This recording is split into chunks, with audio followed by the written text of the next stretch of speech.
Today, we're diving into an ancient text that, honestly, feels like it could have been written this morning. We're going to explore Psalm 4, not as some dusty piece of history, but as a surprisingly practical roadmap for navigating all the stress of modern life and finding a little bit of peace in a world that is anything but quiet. So, does this hit close to home for you? That feeling when people are questioning your integrity, when you feel like you're being unfairly judged, and it doesn't matter how loud you shout your side of the story, all that comes back is, well, just more noise. That feeling right there, that's our starting point. So the person who wrote this psalm, they begin in a place of just pure distress. We're calling this first part a cry in the dark, because that's what it is. It's that raw, initial, desperate moment when all the pressure just becomes too much to handle. And that cry itself is just so potent. I mean, listen to the words. Answer me. Free me. This is not some polite request, right? This is a gut-wrenching plea from someone who feels completely trapped. And they don't just want relief. They want validation. They're crying out to be declared innocent.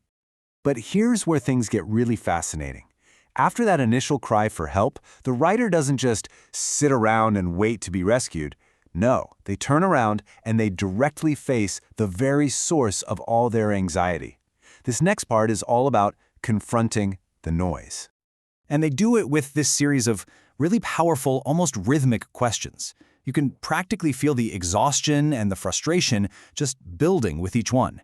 First up, how long will you people ruin my reputation? And then, right after that, how long will you make groundless accusations?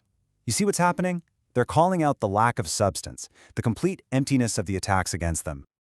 And finally, to really drive the point home, how long will you continue your lies? It's just this direct, sharp challenge to all the negativity and falsehoods that are swirling around.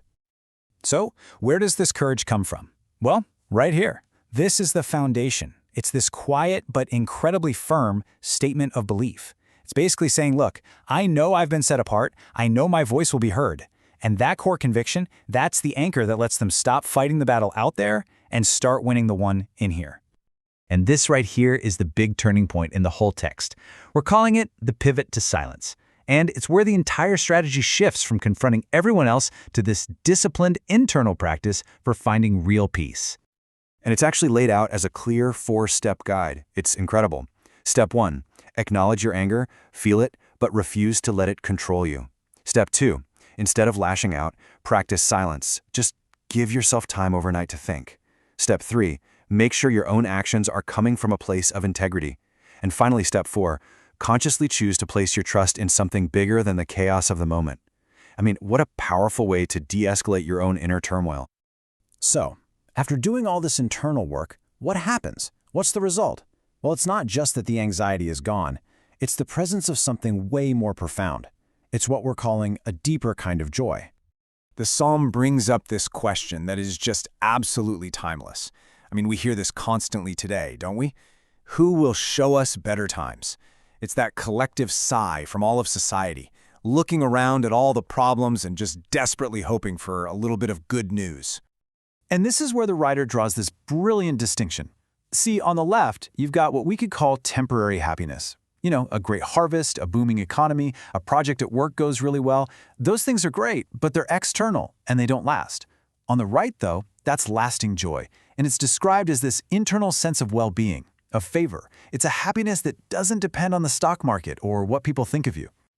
So this whole journey we've been on, from that first cry in the dark, through confronting the noise, making that pivot to silence, and finding that deeper joy, it all leads to one final, powerful destination, the promise of peace. The whole thing, all the struggle, all the noise, it all culminates in this one simple but unbelievably profound state of being, in peace. And here it is, the ultimate outcome. Just think about this for a second. After all the lies, all the accusations, all the chaos that we started with, the speaker can now say, "In peace I will lie down and sleep." How is that even possible? It's because their sense of security isn't tied to their reputation anymore or their circumstances. It's tied to this internal trust that they will be kept safe. I mean, that right there, that's the definition of true rest. So this ancient text gives us one path, right? A pivot from fighting all those external battles to cultivating an internal trust. But it leaves a question for every one of us. In our 24/7 world that literally never sleeps, Where do you find the kind of trust that allows you to finally, truly rest? Thanks for joining us.